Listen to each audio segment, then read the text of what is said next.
Hey guys, welcome to Cinephile Stories number 3, and man, it's been a while since first of all, uploaded a video, but second of all, uploaded another Cinephile Stories. Um, I kind of want to keep with the subject I left off in Metropolis and kind of hit German Expressionist cinema again. But we're not going to be touching on Fritz Lang this time. Rather, we're going to be touching on a director called F.W. Murnau. Didn't live as long as Fritz Lang, but he was still just as influential. Did a lot of German Expressionist films.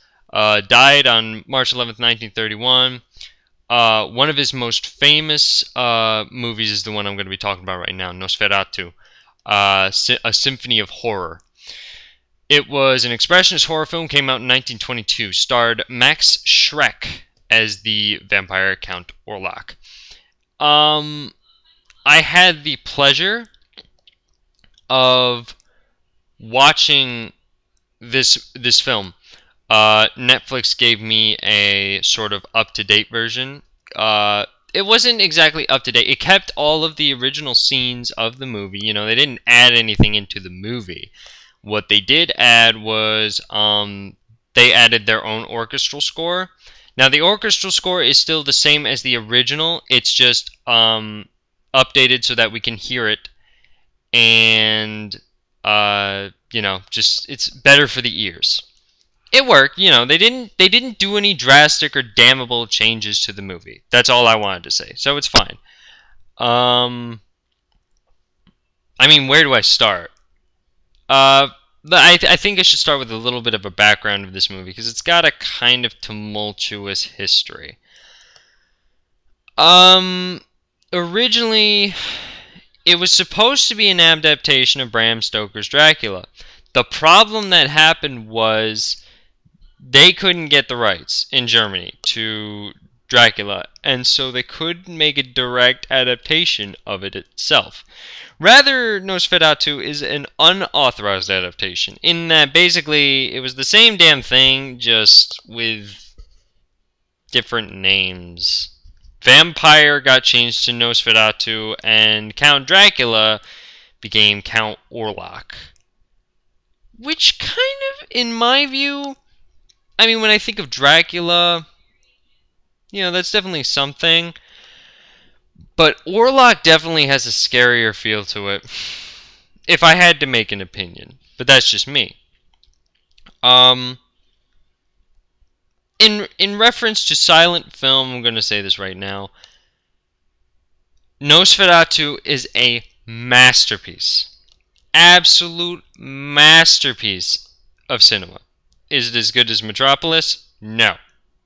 However, it is still amazing. As a German Expressionist film, each one usually comes with something about it that makes it different from all the others. In this adaptation, it is definitely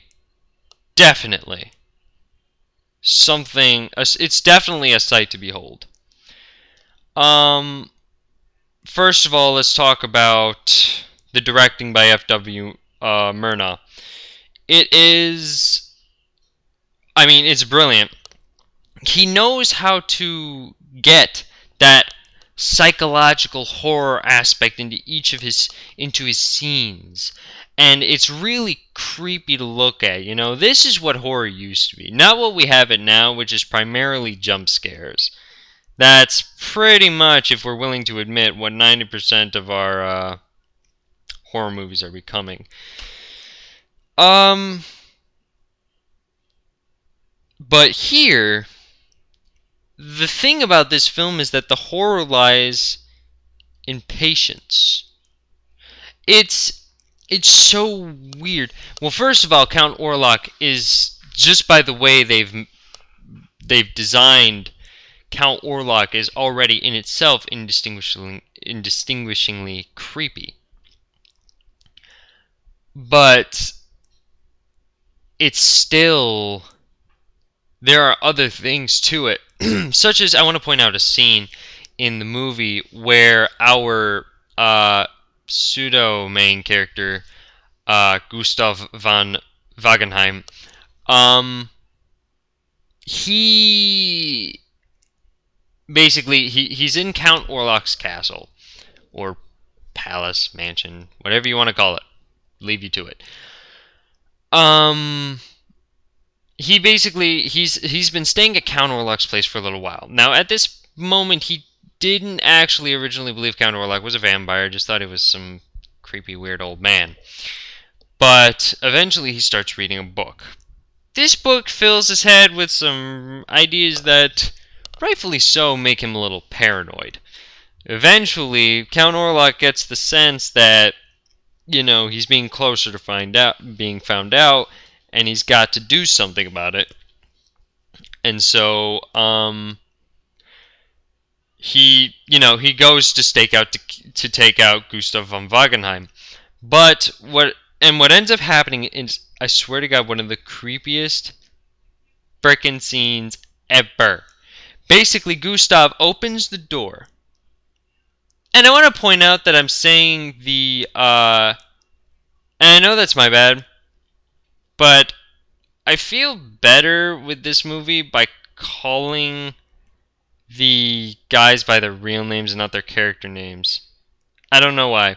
But you know what? I'll rescind that and we'll call him Thomas Hutter. We'll go back to the Thomas Hutter thing. Just feels weird giving an English name to a German cinematic movie. Even though that's what they were called. It gets to me. But moving forward. Thomas opens the door of his room. And a mile away down the hall, it shows Count Orlok sitting there with his fangs out, staring at him. Just staring at him. That is definitely something I do not want to experience. I do not want to open my door and have to see that. It's undeniably creepy. There's another scene in which Count Orlok is going to kill Thomas Hutter's wife, Ellen Hutter, and although this has all been pre-planned by her, and it shows a moment where he's creeping up the stairs to her room, and it shows his shadow echoing forward, ready to pounce on her. Undeniably, there's no wonder that the scene itself is iconic, but it's definitely a master in that type of filmmaking. It also did some innovating filming techniques, especially revolving around special effects. First of all, makeup. Absolutely brilliant on Count Orlok.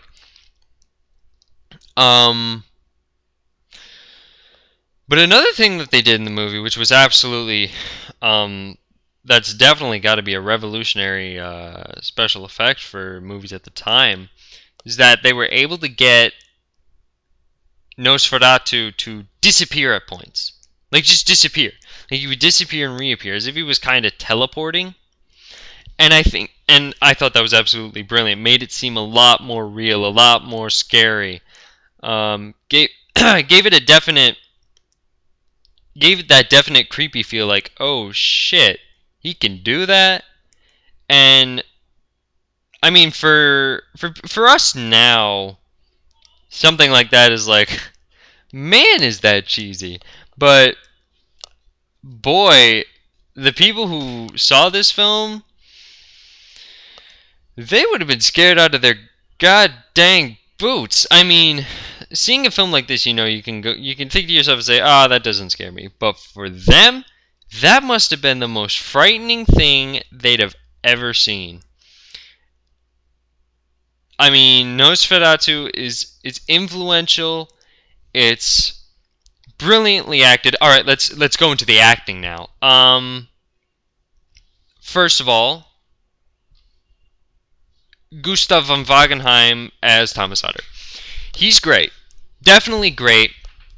He's got the emotion. He's got the fear. He's got everything necessary to make the horror film, scary for us as we experience these dreaded things with him. But he also has a sort of emotion to him. if I can call it that. Sort of like an abject denial. Throughout the entire film, it seems like Thomas Hutter is almost unwilling to solve the problem. Even when the problem reveals itself. Because in the beginning, he's just completely skeptical of Count Orlok being a vampire or Nosferatu. But eventually he learns of it, but still he seems almost useless. I don't mean that as an insult. He just seems like he's not really solving the problem in the way he should. Which is kind of odd. And in fact, it's really different because the one who ends up saving the day is Ellen Hutter, his wife, played by Greta Schroeder. Now, I'm about to point this out right now. I'm very picky about my books. Okay? I'm sorry. I'm a cinephile. Not a literature file. I don't, reading's reading. People will like it, people will hate it. I like it to a point, but I'm very, very picky. Right now, I have no interest in reading Dracula by Bram Stoker. I know, I've committed an atrocity. Okay, whatever. But I'm going to just say this. No matter what, if you're an adaptation of something, a sequel of something, you're a film. You're a film and you stand alone as a film.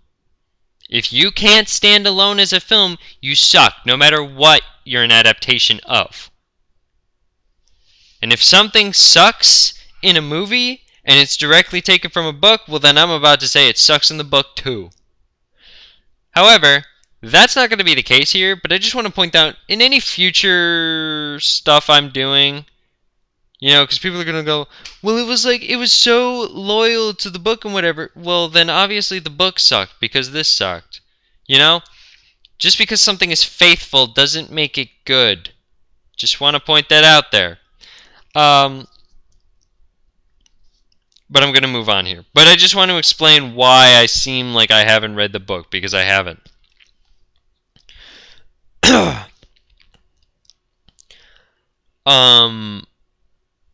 Okay, so we move on. The one who actually saves the day is Ellen Hutter, played by Greta Schroeder. And even then, for her, although she contemplates the idea, it still sort of becomes a last-minute, fight or flight decision with her. In reference to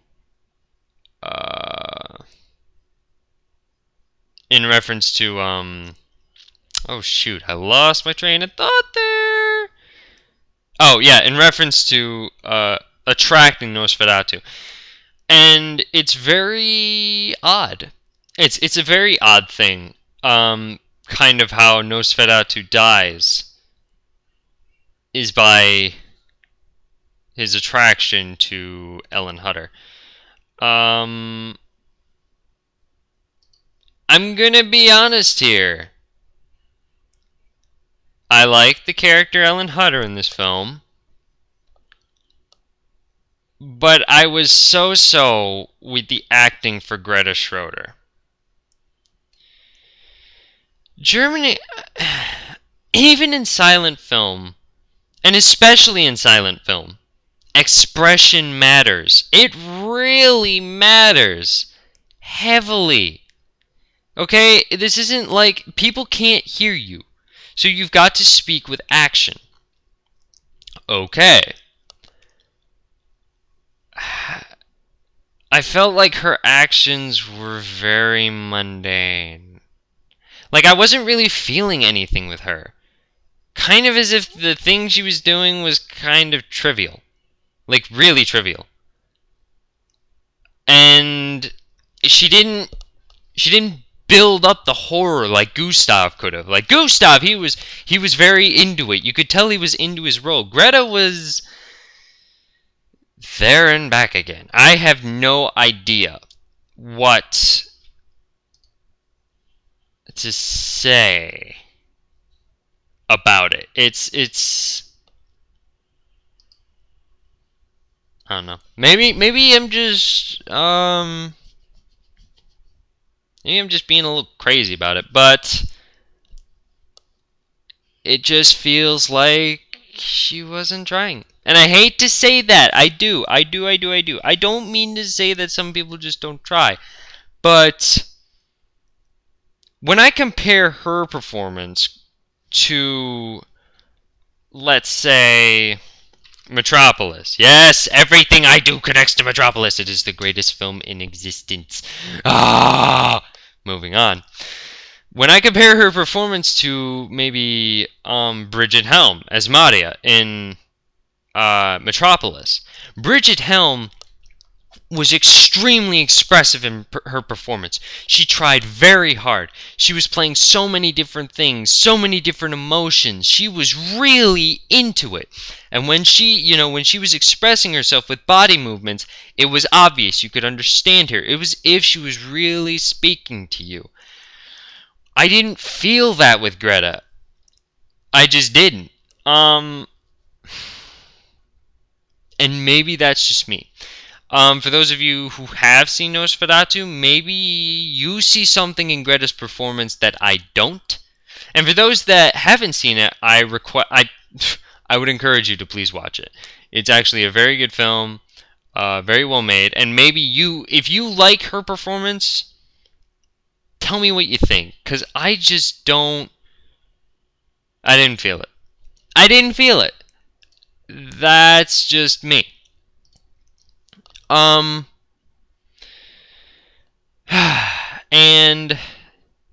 down to the coup de grace. Max Schreck as Count Orlok. Absolutely brilliant. But not as creepy. Okay. I don't know. It's hard to express what I feel about Count Orlok.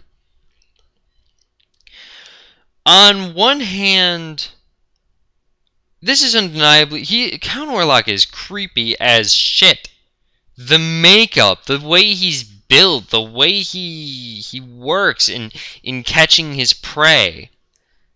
He really, he hits the nail on the coffin when it comes to fear. Almost.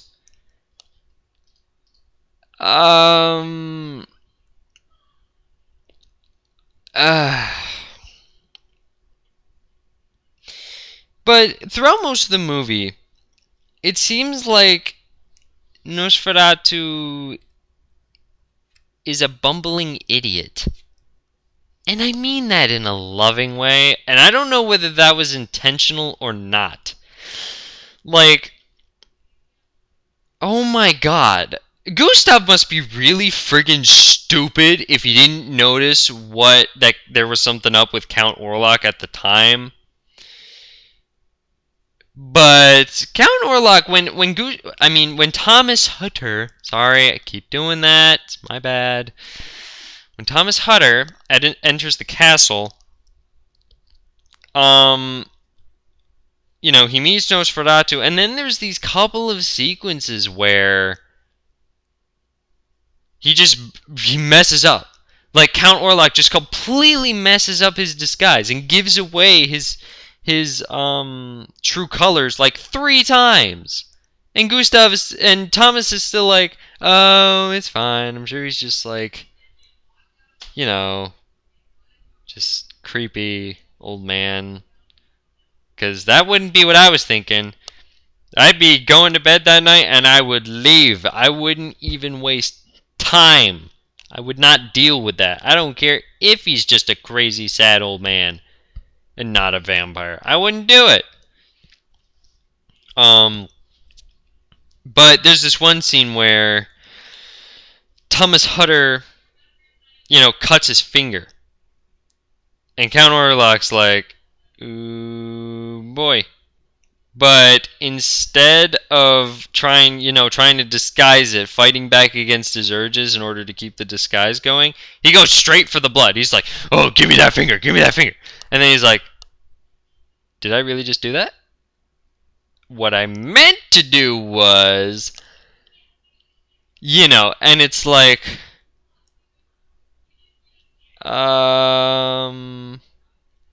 he bumbles around a lot, and there's a couple scenes where he either messes up or acts kind of goofy, and I'm just like, why? This is, if you try establish Nosferatu as something that it was really frightening, and he is frightening at times because, especially when he's stalking his prey. But everywhere else, he just, he acts like a fool, and it's weird. It kind of conflicts with me. But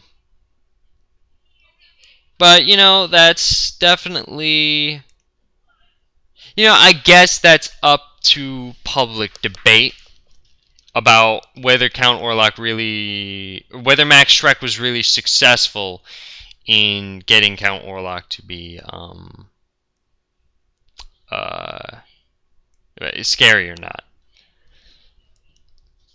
Now, the screenplay, especially the dialogue, was done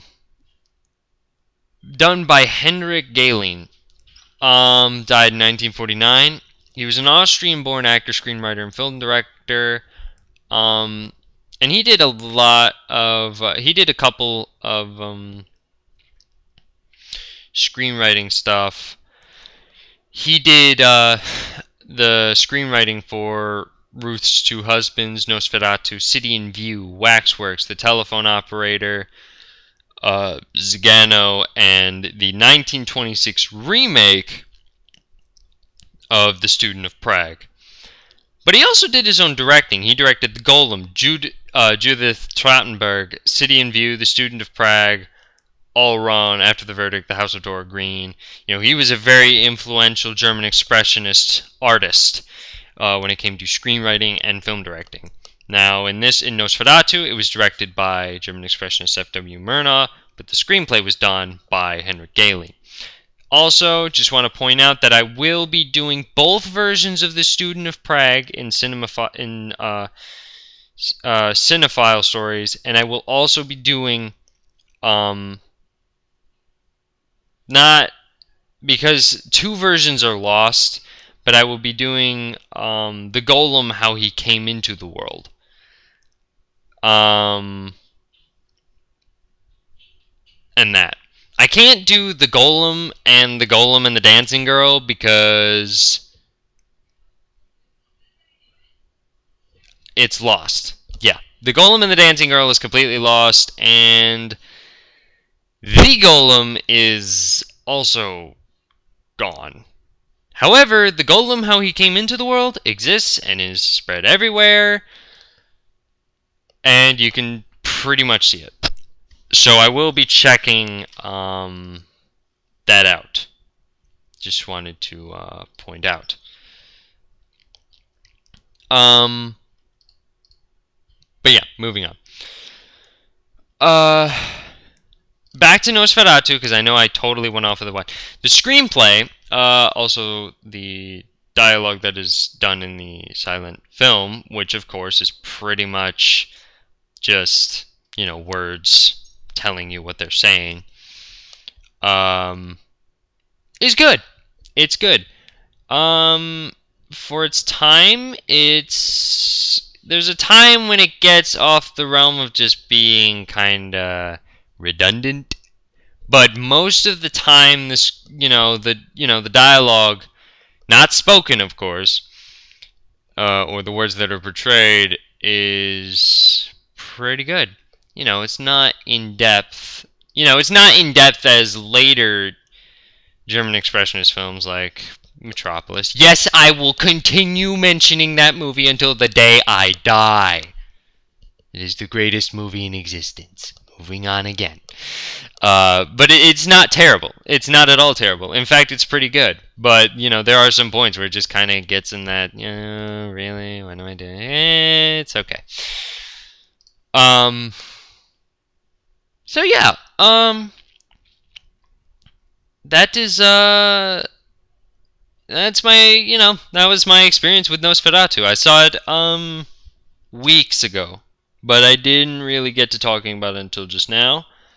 So I hope you all have a good day. Thanks for listening. And for those of you who have not seen Nosferatu, A Symphony of Horror, please check it out.